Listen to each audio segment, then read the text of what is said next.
About 20 years ago, a book was published that predicted what the Jewish world would look like in the year 2075. And a lot of that book was gloom and doom.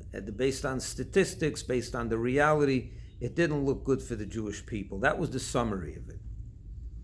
And when I read it, it was amusing a little bit to me because in this week's portion that we're reading, Bechukotai, there is a section where God tells the Jewish people that if they listen and they uphold the covenant that He made with us, all will be good. He'll bless us with rain and with food and with whatever we need.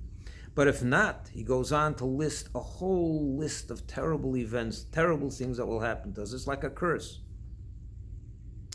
But He ends off that section with a promise. He says, but I will remember the covenant I made with Abraham, Isaac, and Jacob, and I will bring the Jewish people back to the land of Israel. In other words, God is telling us no matter what the Jewish people are put through, and we've been through a lot, it'll always end off good. He will take care of us. So therefore, all these predictions and all these what's going to be with the Jewish people, and it looks so terrible, and our numbers are dwindling, and where we're going to be in 100 years, a lot of that is superfluous.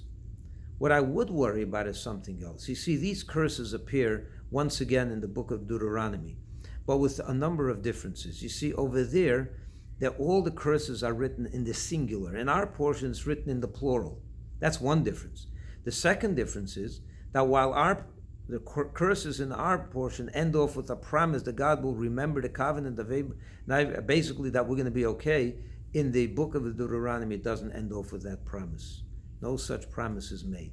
And I wondered about this, and I like to suggest that the difference is, in this portion, He's talking to the Jewish people as a whole. In Deuteronomy, He's talking to you as an individual. You see, the Jewish people will be here in 2075, in 2175, and in 5075. We'll always be here. No problem. V'zacharti, God will remember the covenant. He'll always take care of us. The question that we have to ask, and is much more important, is will my family be Jewish in 100 years? Will my line, will my children, grandchildren, and great-grandchildren remain Jewish in 100 years? What will the Spalter family, what will the Weiss family, what will the Goldberg family, what will the Greenberg family look like in 2075? Or whatever family name you have. Think about that.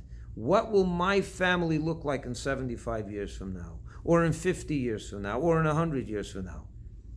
That is the big question. See, when God talks to us as individuals, He makes no promise. Because if your family will be here in 100 years from now as Jews, that is only up to you. For that, we have to be very careful to educate our children what it means to be a Jew, to make sure that Shabbos is precious by them, and to make sure that tefillin and kashrut and basically Judaism is precious to them. You see, as a whole, we'll always be here.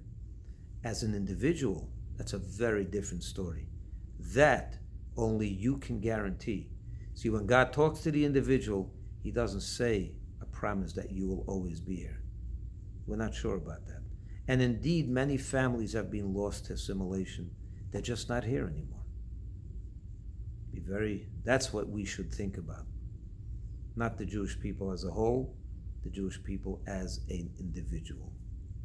Think about your family, what it will look like in 75 years from now. Will someone be making a Seder in your family in 75 years? Or how many will make a Seder? How many of your line will continue that golden chain, the golden link in this tremendous chain of Jewish continuity? Only you can answer that.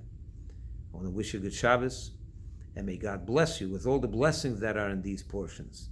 And your children and grandchildren and great-grandchildren should give you nachas, so that by the year 2075 or 2100, whenever it may be, the Goldbergs, Greenbergs, and Weisses, and whoever, whatever your last name is fully intact. Shabbat Shalom.